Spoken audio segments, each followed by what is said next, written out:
అన్న నేను కొత్తగా ఈ సభలోకి వచ్చినాం. నేను నిన్న కూడా చెప్పినాం, సభ ద్వారా ఎన్నో మాట్లాడాలా, ప్రజలకు పనికొచ్చే మాటలు మాట్లాడాలని చెప్పి నేను కూడా అనుకున్నాను. ఒక్క 2-3 నిమిషాలు ఇవ్వండి దీని గురించి.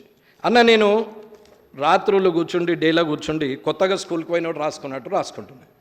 ఇది ఈ సబ్జెక్టులన్నీ కొత్తగా స్కూల్కి పోయినాడు కొత్త బ్యాగ్ వేసుకొని ఎట్లా పోతాడో అట్లా వస్తున్నాం. వీడికి వచ్చి చూస్తే ఏమవుతున్నది, ర్యాగింగ్ లాగా ఉన్నది.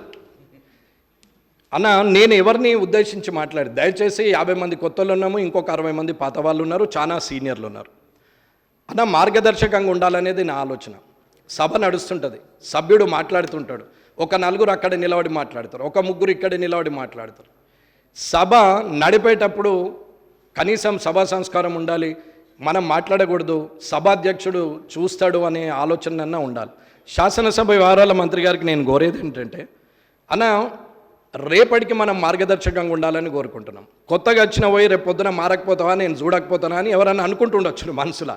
నేను మారే వ్యక్తిని కాదన్నా, రాజకీయాలకు నేను కొత్త కాదు, నేను జిల్లా పరిషత్ చైర్మన్గా చేసిన, నిజాయితీగా గెలవాలని చెప్పి ఇన్ని సంవత్సరాలు పట్టింది తప్ప ఏదో వంకర తోవల గెలవాలనుకుంటే ఎన్నడో వచ్చేవాడిని. కానీ ఇవాళ కూడా అందరూ కష్టపడే వచ్చినా ఇక్కడికి వచ్చిన తర్వాత మారుతున్నారా, లేకపోతే ప్రజల్లో మాట్లాడే మాటకు అక్కడున్న సీరియస్నెస్ ఇక్కడ ఉండదా అనేది నాకు అర్థం కావట్లేదు. అన్న ఒక సభ్యుడు మాట్లాడుతూ ఉంటారు, మొన్న పెద్ద ఆయన అన్నాడు, నేను మాట్లాడేటప్పుడు ఎవరు ఉండరు అందరు పోతారు, నేను అయినా సరే రికార్డులో ఉంటుందని మాట్లాడాల్సి వస్తున్నది అని చెప్పాడు. అన్న సభలో ఉన్న సభ్యులు అందరూ కూడా వింటే మాట్లాడే వ్యక్తికి ఉత్సాహం ఉంటుంది, మాట్లాడిన మాటకు విలువ ఉంటుంది.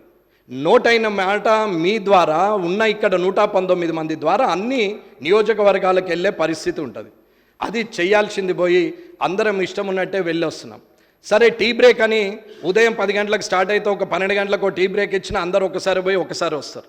ఇది నడుస్తూనే ఉంటుంది, పోయేటోళ్ళు పోతుంటారు, వచ్చేస్తూనే ఉంటారు. కాలేజీల ఇంటర్మీడియట్ పిల్లల్ని చూసినట్టు అవుతున్నది తప్ప టీచర్ అటు చూసేసరికి ఒక పీరియడ్ అటండి ఈయనకెళ్ళి వెనక డోర్లకి వెనకకి వెళ్ళిపోయినట్టున్నది. ఇది పరిస్థితి అన్న నేను ఎవరిని అవమానించట్లేదు. ఈ సభ అంటే నాకు గౌరవం, ఇది చట్టసభ. ఈ చట్టసభలో ఖచ్చితంగా అందరం గౌరవంగా ఉండాలా. రేపు పొద్దున రాజకీయాలు నేను కక్ష ద్వేషాలతో ఉండాలని నేను కోరుకోవట్లేదు. అందరితోని మంచిగా ఉండాలి, కానీ మంచిని మంచి అనాలా, చెడుని చెడు అనాలా. అన్న ఇవాళ రుణమాఫీ ఉంది, నాకు అవసరం లేదు, నేను రావద్దని అనుకోవచ్చు, కానీ అది కాదు.